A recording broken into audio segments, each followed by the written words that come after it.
Comfort Time continues. Welcome to Comfort Time with Aunty Yunike.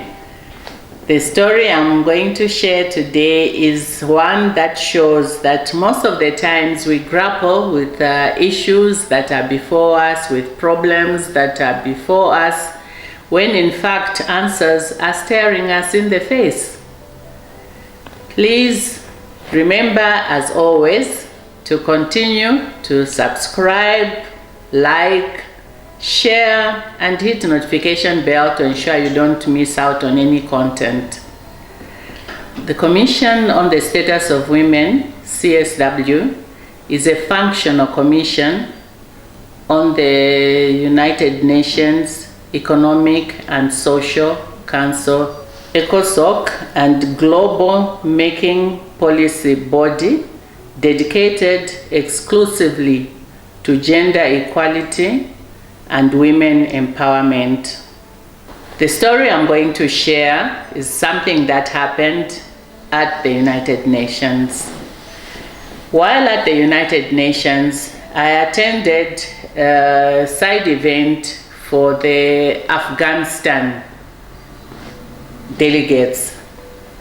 In this presentation, the delegates from Afghanistan were complaining or talking about how difficult it was to continue empowering women with information on leadership, women in politics, women in education, and many other forums that they wanted, that needed women advancement. And so they went through all the things they had tried, and what they talked about most that touched me was the fact that the people were against any influence of the Western world. They didn't want them to promote anything that was coming from the Western world. And so that became a big problem for them, as they didn't know how else to salvage the situation they found themselves in. Listening to them and having listened earlier to them talking about the issue of Mother Mary.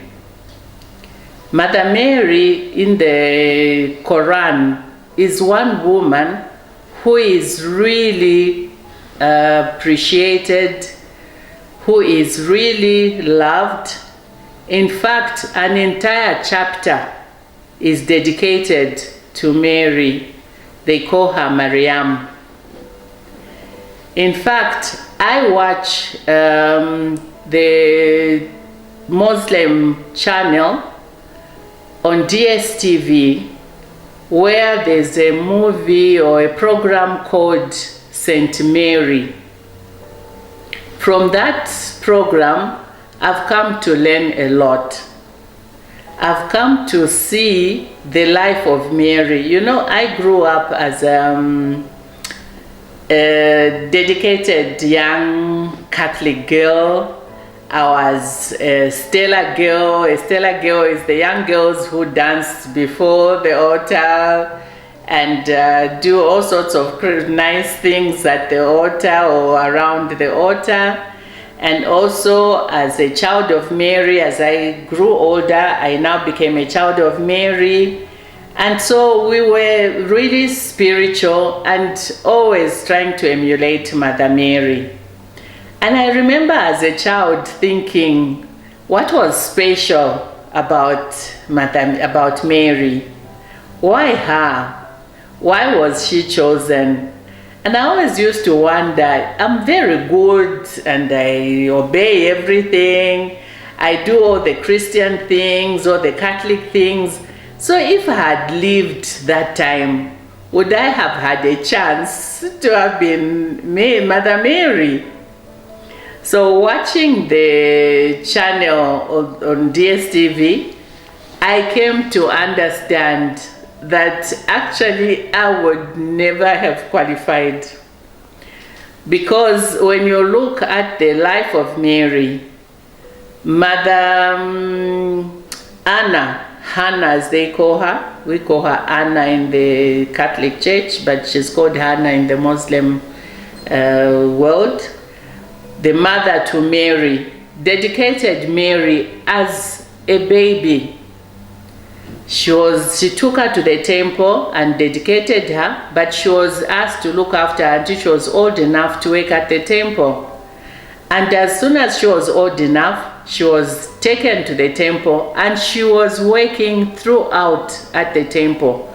So her life from birth to the time when the angel visited her to tell her she was going to be the mother to our Lord, she did nothing but serve God. When you look at her life story, you know, her life with her mother, her life even with Elizabeth.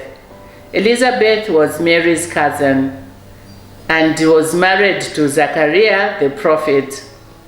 So when you look at the lives they led, Anna was always mocked.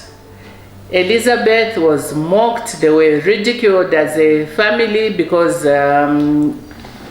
Elizabeth didn't have a child. She was barren. So people made all sorts of comments, terrible ones against her. The only time that they knew peace was when they were alone as a family. That's Hannah, Elizabeth, and Mary, and with Zachariah, of course. So looking at their life story, it was something that really impressed me. And when you look at the birth of Mary herself, when she was born, people thought the Messiah was being born. And when they found it was a girl, everybody was now thinking, but she was supposed to be the Messiah. How can the Messiah be a girl? Little did they know that this one was the mother to the Messiah. So looking at that story, going through, reading and watching, made me realize just how special she was. And that in the Muslim world, she's looked at as such a special lady.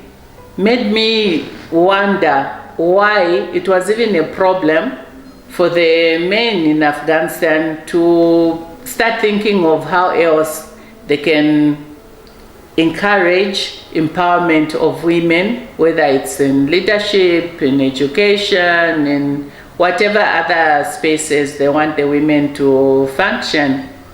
Because for me, it was very obvious. If in their country, if in their world, Mother Mary was loved so much, and a whole chapter was dedicated to her. In the Quran, there are 144 chapters, and chapter 19 is dedicated exclusively to Mother Mary. And the Muslim world know that. That shows that we love Mother Mary. Why don't we promote the same values for our women? Sensitizing women on the issue of Mother Mary would be easy. And the ones who would be the best people to carry that out would be the men. So if they got groups of men who value the Quran, and they all do, I believe, get those men to make groups of those that are going to be promoting women empowerment, women in leadership, women in education, and women in all spaces using the Quran, using the same chapter that is dedicated to Mary. I felt that would be the very easy way of doing that, of ensuring that that was answered. The problem would be no problem anymore, and then they would not need any Western influence, any Western funding, because they'll be using what is on their, what they have. I felt that that was a good way of ensuring that that came to pass. So again, I say I was encouraged by watching channel 347 on DSTV to learn more about the life of Mary, and also this helped me to understand how in the Quran Mary is looked up to, how she's loved and respected. And I was thinking, then there's no need of the Muslim community to even look for help or funding from the Western world, because where women are concerned, they have answers right there. All they need to do is use the Quran and use the life of Mother Mary, their love for Mother Mary, to encourage other men and also to make the women understand their value and bring everything to fruition. So as we carry on with our comfort time, I would like to continue to encourage you to please continue to reach out to me with any information, any questions, any additions to what I have said. And should you want to call, you are free to do that. But don't forget to continue subscribing, liking, hitting the notification bell so that you don't miss out on any content, and sharing widely. As you know, it's the only way that you can bless others who don't have the opportunity to watch as you are doing. Thank you for watching. Stay blessed. See you in the next video.